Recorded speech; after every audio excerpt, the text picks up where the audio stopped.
Hi friends, we're doing one honorable mention and then my top pick per set, and we're only counting the 6 major set releases of the year. Oh, and this video is sponsored by Squarespace, a fantastic platform for all of your online store and website needs. Go check out Squarespace at the link down in the description, but for now, let's get into the video. For Murders at Karlov Manor, my honorable mention is Izoni, Center of the Web. Now, I don't have much to say about the actual card. I just like Izoni because of what she represents, and that was to me a new way of deck building. I ended up using Izoni as a commander for a deck that I ended up scrambling together out of anything I had lying around and that I could get locally. I didn't order any cards online. Instead, I actually made it a condition for this deck that I had to physically get the card from somebody in person. And that was a really fun challenge that led to an interesting deck. I do like Izoni as a card as well.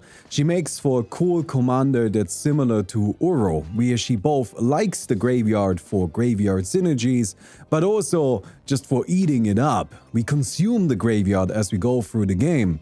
Coupled with her token synergies and being a commander that can draw cards, this is a neat card that makes for an excellently well-rounded deck. After I had my fun with the deck, I ended up giving it away to a newer player who had just gotten started and who I felt was gonna get more use out of it than me. My top pick out of Murders at Karlov Manor is Aftermath Analyst. Aftermath Analyst is a 2-mana 1/3 that when it enters, mills us for 3 cards, and then for 4 mana we can activate it to sacrifice it and get all of the lands out of our graveyard into the battlefield tapped. First of all, this is a great creature just to play in the early game. You throw it down, it acts as a blocker. It's nice to have something on the board in the early game that incentivizes your opponents to attack somebody else. Its ETB is also fantastic, setting up the graveyard for synergies and reanimation targets. And then once we make it past the very early stages, we can just sacrifice the Aftermath Analyst to get ourselves a bit of a burst in ramp. This works particularly well if you play some fetch lands. As always, I'm not just talking about expensive fetch lands. You can use the Capenna cycle or just Evolving Wilds and Terramorphic Expanse. All of these then come back into play and we can get ourselves some landfall triggers or even just settle for having some additional mana. Aftermath Analyst is a card that I think will be a staple in Commander. This is a card that is foundational for landfall decks, for graveyard decks, for self-mill decks of any kind. It is very powerful and easy to fit. Now might be a good time to tell you about my criteria for this list. And there are none. It's just whichever cards I found to be the most noteworthy. That can be very personal, like with Izoni, that was more of an anecdote than any sort of sensible gameplay justification. Or it can be sensible gameplay justifications, like with Aftermath Analyst. At the end of the day, this is just my personal top list of the cards that I felt were the most impactful to me, personally. That brings us to Outlaws at Thunder Junction, which was a set that I think wasn't particularly great in its flavor, but had a surprising number of very nice cards. Like for example, Smirking Spelljacker, the card with the most dazzling smile on our list today. Smirking Spelljacker is a 5-mana 3/3 in blue with flash and flying, and when Smirking Spelljacker enters the battlefield, it exiles a spell an opponent controls. We can then cast this spell for free once we attack with the Smirking Spelljacker. I started playing with this card for my Derevi tournament deck because I needed something to play around Niv-Mizzet Parun and Supreme Verdict, both of which are cards that can't be countered. Now, the interesting thing about Smirking Spelljacker is that while in effect it is a counterspell, it doesn't actually counter the spell, it exiles it, which means we can use it on cards like Supreme Verdict, which would usually bypass our counterspell-based protection. At first, I was really skeptical of Smirking Spelljacker. I wasn't sure this would be worth playing. 5 mana is quite a tough ask. But the more I played with it, the more convinced I became. It's actually incredible how effective Smirking Spelljacker is at not only ruining your opponent's day, but also helping you to continue build advantage. A 5 mana counterspell is really just too much to reasonably justify in most decks. But this is not just a counter spell. It also gives us a free with flying, which is genuinely a decent body. And then we steal the spell. I stole a Coma Cosmos Serpent with this. I have taken over powerful enchantments that my opponents were trying to throw down. I have simply stolen games with Smirking Spelljacker showing up at opportune moments, not only denying my opponents their plays, but then using it for myself. This is a card that I genuinely feel is an all-star, even though it looks a little bit whack. However, for as much as I lost Smirking Spelljacker, the best creature from Outlaws at Thunder Junction has to be Claim Jumper. Claim Jumper is a 3-mana 3/3 with Vigilance that when it enters, checks if our opponents have more lands than us. If they do, we get to search our deck for planes and put it into play tapped. And then it does that again. Which means, if we are behind on lands, this guy can ramp us out 2 lands easily. I don't know how familiar you guys are with the amazing power of White Catch-Up Ramp. But White Catch-Up Ramp is genuinely the second best way to ramp in Commander, because we use these cards intelligently. We don't just play Claim Jumper and hope that somebody has more lands than us. No, we make sure that our opponents have more lands than us by playing cards like Lotus Field or Lotus Vale or Bounce lands. One of my favorite plays is to play Lotus Vale on turn 3, sacrificing 2 lands, going into a Claim Jumper to immediately get those 2 lands back, to then go into a 6-mana turn afterwards. It is brutally effective. And this is a card that I think is just gonna have a forever home in white decks for me. Not only because of its very powerful effect, but it's a 3-mana 3/3 with Vigilance. It's got a great body. This is genuinely just a powerful creature even without its effect. So Claim Jumper is a card that I think if you haven't tried this bad boy yet, you really gotta. Before we move on to the next set, if you've enjoyed the video so far, don't forget to give it a thumbs up. And that brings us to the most powerful set of the year, Modern Horizons 3. Despite the set's power level, my honorable mention here has actually nothing to do with how strong it is. I just think it's beautiful, evocative, and just a really unique and cool card. And that is Dreamtide Vale. My favorite thing about Dreamtide Vale has to be its artwork. It is just wonderfully evocative, in particular with its great name. This is a card I fell in love with before even reading its text box. But its text box is also fantastic. It is a 3-mana 7/5, which is huge, like that's absurdly big. But it has a downside, which is Vanishing 2, so it enters with 2 counters on it. In our upkeep, it loses 1 counter, and once it doesn't have any left, we have to sacrifice it. But it has a second line of text that says, whenever a player casts their second spell on a turn, we get to proliferate. This card has never died to Vanishing. Anytime I have had a Dreamtide Vale in play, it ended up with 600 Vanishing counters, because it just keeps proliferating endlessly. So the Vanishing text on this is flavor text. Dreamtide Vale is just a 3-mana 7/5 with upside. Its upside, the constant proliferation, plays so incredibly well in a fantastic range of decks. You can use this in anything that cares about counters, and it will just pop off as soon as it comes down, on top of just being a huge beater that you can throw at your opponents with, again, fantastic artwork. This to me is a near-perfect Magic card. So what could possibly be better than a near-perfect Magic card? That's right, a perfect Magic card. It's 6. 6 is a 3-mana 2/4 with reach that whenever he attacks, we get to mill 3 cards and then pick out a land from amongst the milled cards and put it into our hand. He also gives non-land permanent cards in our graveyard retrace, which means we can cast them from our graveyard if we discard a land in addition to their other costs. I've already made an entire video about 6, so, maybe go watch that. But 6 is a fantastic character. I really like his lore.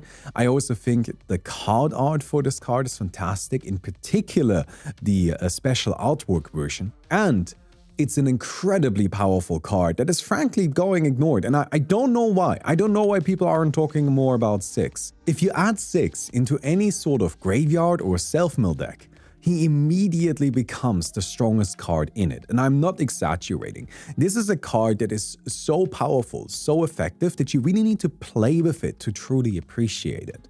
6 is just a monster that works unbelievably well in anything that is even tangentially related to what he provides. Allow me to interrupt really quick and tell you a little bit about Squarespace. Squarespace is a service that's all about building websites. You can use Squarespace to do any part of your website building process. You can use it to find domains, to purchase domains, to host domains. You can use it to build a website from scratch, or you can use one of their many wonderful templates to just quickly put something together without needing to invest too much effort yourself. Squarespace is just fantastic because it's all in one space. That's something I greatly appreciate, right? Every time I have to take on a new project and it consists of 500 different services that I have to use, it just is so painful. But with Squarespace, you got everything in one simple to use package. And they're also a longtime sponsor of me, so I really appreciate them. If you want to check out Squarespace, go and check them out at the link down in the description. Would definitely appreciate that. They're definitely taking a bit of a chance at sponsoring a new channel just like this. And now let's get back to it. After Modern Horizons 3 came my favorite set of the year. And that was, of course, Bloomburrow. What I loved most about Bloomburrow, especially when compared to OTJ and MKM, was how sincere it felt. I also really enjoyed the Bloomburrow story, although I wish it had been longer. It could definitely have benefited from a few additional chapters. Anyways, my Bloomburrow honorable mention is Igra, Eater of All, because this is a card that has other creatures of food written on it, which is the most wonderful line of text on a Magic card this year. How incredibly evocative, an absolute masterstroke. I don't even care what else the card says, I don't even care what else it does, even though it is a cool card and I like it. I just think other creatures of food is perfect. That brings us to my favorite Bloomburrow creature, which is maybe a bit of a surprise pick, but it's Darkstar Ogre. Now, part of this is just because we are a bat household. We like bats around here. When Bloomburrow released, I went and built a Soraline Cosmos Cola bat deck. And that deck was pretty cool, although unfortunately there just aren't really enough good bats. There's just, oh man. Oh, there's not a lot of good bats. But Darkstar Ogre is a good bat. So Darkstar Ogre is a 3-mana 2/3 with flying that says at the beginning of your upkeep, reveal the top card of your library and put that card into your hand. You lose life equal to its mana value. This is a fantastic card draw effect by itself, but it gets much better because Darkstar Ogre has the Offspring mechanic. For 1 additional black, when casting this spell, we can also get a little baby Darkstar Ogre. We get a copy of it that's a 1/1. And that, I think, is amazing, because that turns this into actually not just a good way to draw cards, but an amazing way to draw cards. Although you do need a little bit of life gain to go along with it. That's definitely a factor. I have certainly nearly killed myself with this before. I just really enjoy the Offspring mechanic. I think it's wonderfully flavorful, and the tiny baby tokens just so cute. They're so cool. So Darkstar Ogre is a card that I greatly enjoyed in the Bat deck. And then once I took the Bat deck apart, it was given the unique honor of being the only non-vampire creature in my vampire deck. But I think that's all right.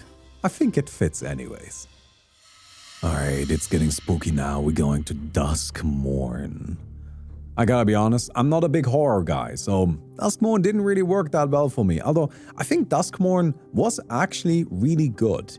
I like Duskmourn, I just don't like horror. This is just kind of like a problem I have. Again, I don't know, is that a problem? Just anytime I try watching or playing or reading anything horror related, it just like stresses me out. I don't need more stress in my life. So while Duskmourn, I think, was a cool set in a lot of ways, and I did like, a bunch of the artworks, and I did like a bunch of kind of the monster designs, ultimately it's just in a genre that doesn't really appeal to me too much. That brings me to my honorable mention, which is really not at all horrific, and that is Kona, Rescue Beastie. Well, Kona isn't horrific just in terms of design, like kind of a cute little guy, right? Bit more horrifying once you learn why I put this here. So, a few months ago, we had a CEDH tournament in my local community. And for that CEDH tournament, one of my friends built a Kona Rescue Beastie deck.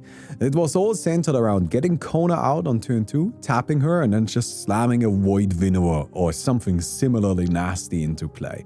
And honestly, that deck was terrifying, but super cool. I loved seeing a mono green CEDH deck. How cool is that? And it worked. I actually don't know his exact performance, but I know that he did pretty damn well. And I think this deck was just super cool. Kona was cool. I like her. Also not that spooky, which helps.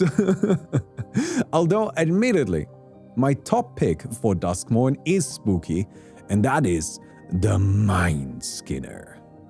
The Mind Skinner is a free mana 10-1 that can't be blocked, and if a source you control would deal damage to an opponent, prevent that damage, and each opponent mills that many cards. I have a dedicated mill deck, it's my Salix deck, and it's okay. It's not terrible, it's not great either, and that's because milling is not a very good strategy in Commander, especially if you're not trying to mill with some sort of combo.